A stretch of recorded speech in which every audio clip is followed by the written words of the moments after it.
There was a chief experience officer that was on the podcast a few months back. And she said, you as a BPO partner have a lot of interactions with my customers. So here's one of the most important things that I want, and I want you to make me smarter. I want to learn. When you're working with your BPO partners, is that a big opportunity for learning as well? Huge.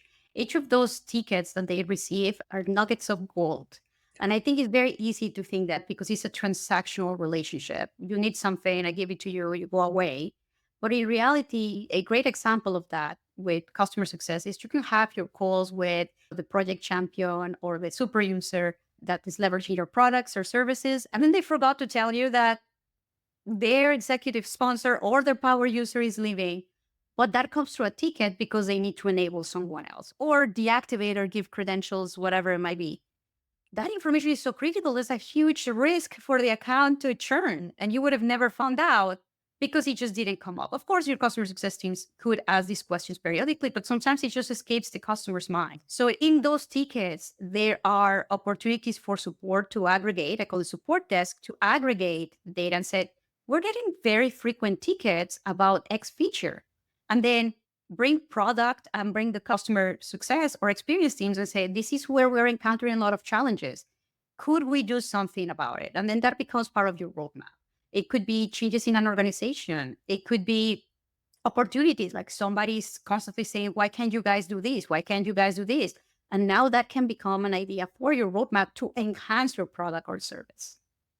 Now, as a BPO partner, is that something that you feel is innate in the relationship, that they're sharing all this information? Or is that something that you're really saying, no, this is what I want? Part of the training is it's not just the handling of the individual tickets, but it's the aggregated learning that comes out of that. Is that a natural part of that BPO relationship, or is that something that you have to work at getting? I don't think it's natural.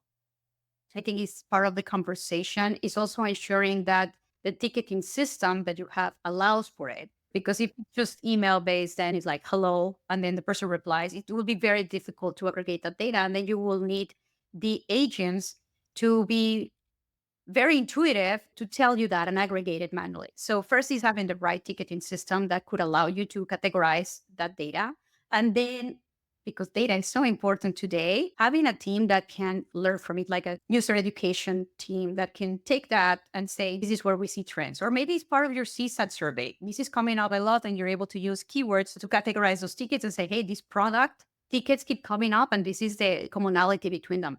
So it does take you having a strategy that you can implement with a partner that the ticketing system allows for it, because sometimes it's their ticketing system, sometimes it's yours. So you have to be able to respond to that.